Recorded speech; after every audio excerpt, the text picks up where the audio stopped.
So today was our first full day in Egypt, and as you can see, the pyramids are behind me. We had a super busy day.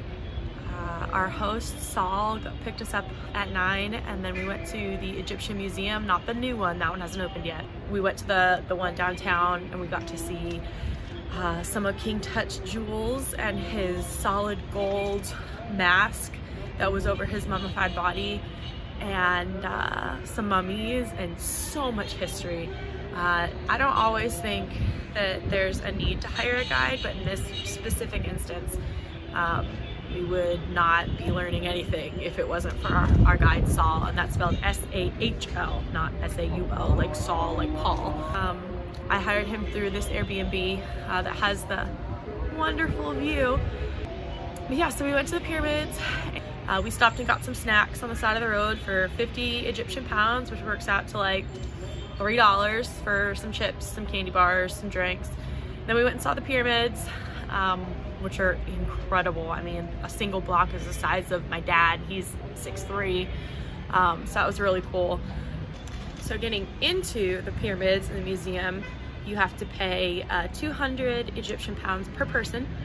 That money goes directly to the government for their restoration efforts and for helping to build the museum and to pay for the guards that protect the facilities and all of that, which is well worth it. I got to take my touristy Sphinx photo. It doesn't really count as a trip to Egypt unless you pinch the pyramids, touch the pyramids, and smooch a Sphinx.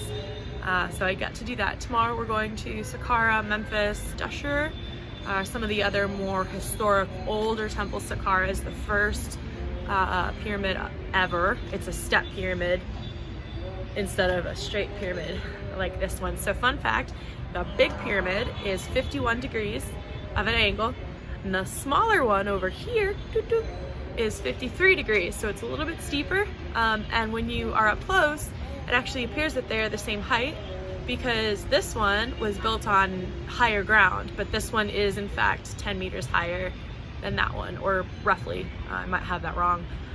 Some things I can say about this trip compared to other trips, similarities are that there's always going to be a lot of vendors and heckling and people trying to sell you a camel ride or sell you their wares or their goods or come up to you and talk to you. I had a very friendly family, mother, father, and their baby. They handed me their baby, their sleeping infant, and said, "Can we take a picture with you?" And I was like, sure. And that happened a lot, particularly in my trip in Haiti. I think it's just because I did not have my hair covered in any way, and I obviously stick out in this type of community, which is fine. I love it. My tour guide got a picture with me too. I took a ton of pictures of the pyramids, every angle that I could.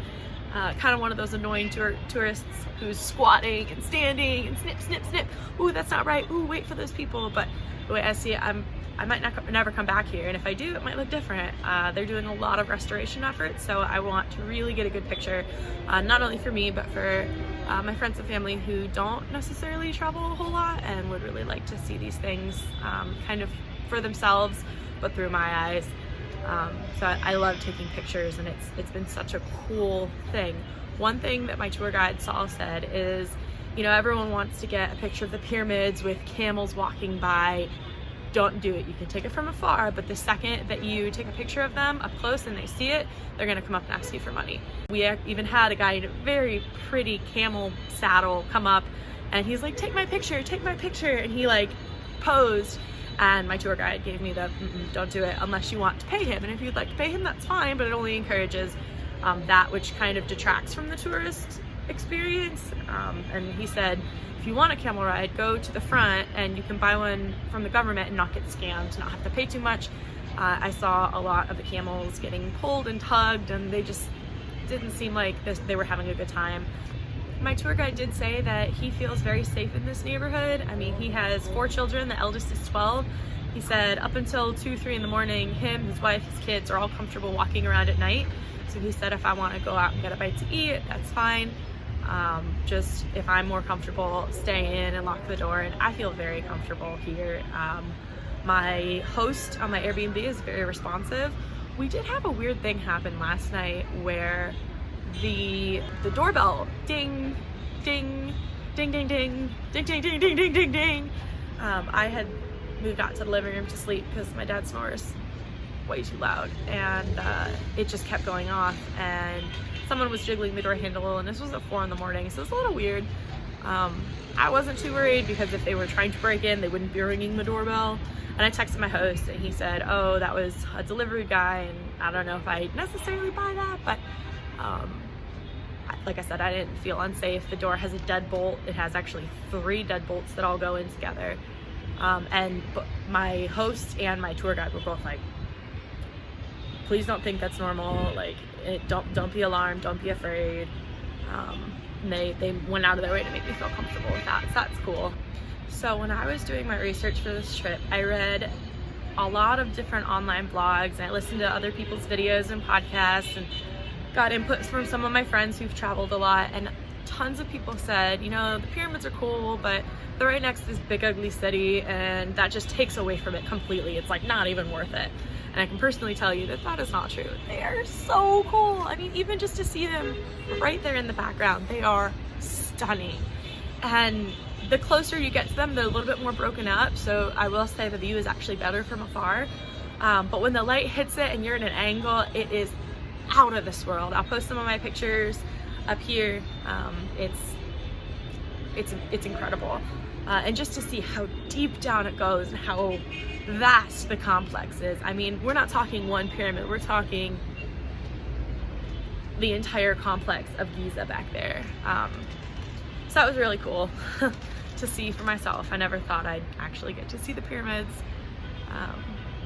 What was kind of neat about the pyramids, particularly in the temple of the Sphinx, is it's all made of granite, like big slabs of granite that were individually carved to fit the shape of the wall. So there's one block of granite that goes in, out, over, down, and it's been completely carved. They didn't use any cement, they just put the next block on top and cut it perfectly.